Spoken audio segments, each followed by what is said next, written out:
Hey everybody, Mark here at 8 Minute Axe. Is there really a single guitar lesson that's more important than all others?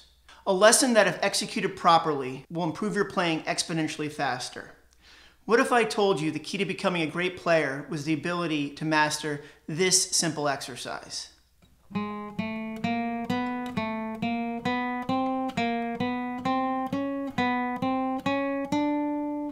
Now, I've been teaching for 25 years, and for every one of those years, I've tried to improve the quality of my teaching.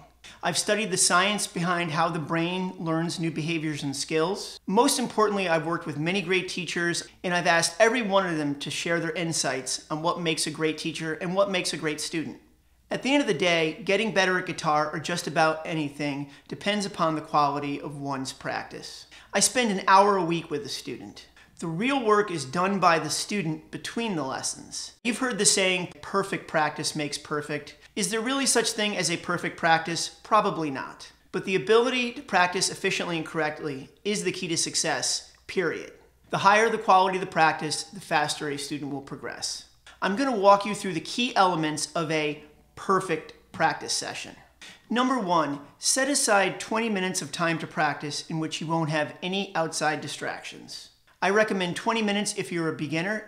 If you're a more experienced player and you've developed exceptional concentration skills, then maybe you can push it to 30 minutes or even an hour, but rarely have I seen a person who is able to give the required amount of concentration and focus for more than 20 or maybe 30 minutes. Number two, mentally prepare yourself to actively participate in the learning process in the execution of your practice session. You should also be 100% clear on what you're going to practice before you begin. Number three, make sure that you're sitting or standing comfortably and in a position that allows you to use proper technique and form. Number four, set the tone of your practice with a warm-up exercise. The warm-up exercise should be executed slowly, accurately, and in time. If you're unable to play each note flawlessly with correct picking and fretting, then you're playing too fast. There's no such thing as too slow. Let's stop here because that's it. I just gave it to you. I just gave you the single most important lesson. You need to execute every action slowly, accurately, and in time. This is where 95% of students get tripped up or held back. The only way you'll ever be able to play fast is to learn to play slowly and accurately first. Also, be intentional in everything that you do. Don't mistake or discount any exercise that you're doing as a stepping stone to something else. I was watching a Robben Ford video last week, and Robben articulated this so well. Whenever you play anything, it's a musical thing. It's not a thing that's going to allow you to play music. Wow, he was able to articulate in a couple sentences what I've been trying to hammer home to students for years. This is really important, so let me give you an example. Even if you're doing this,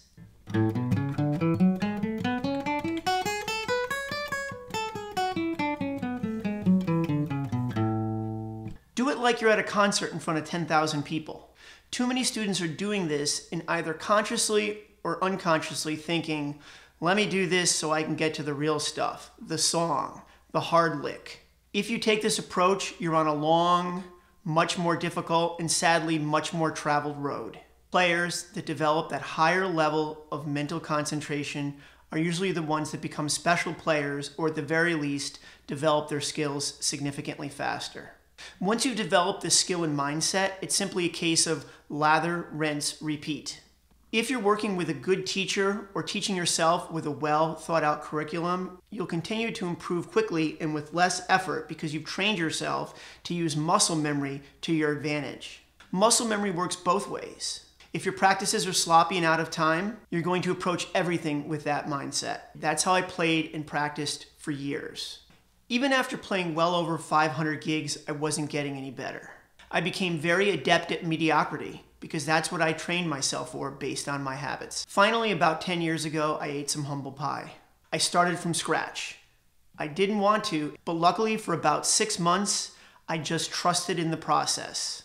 All of a sudden, I wasn't making as many mistakes. My confidence grew exponentially because I knew I could play anything as long as I started out by playing it slowly, accurately, and in time. We all have limitations, but with the proper mindset, we continue to set the bar of where those limitations are higher and higher. So what's step 5? Well, that's up to you. If you've mastered the first 4, I guarantee you will continue to improve. Let me say it just one more time. That simple, single most important lesson: to practice slowly, accurately, and in time. Okay, so that's all I've got for today. If you have any questions about this lesson or anything guitar related, please don't hesitate to email me at markarinali@gmail.com. I'll put that below. If you got something out of this, please hit the like button, leave a comment, and consider subscribing to the channel. Most importantly though, have a great day, and I'll see you in the next video.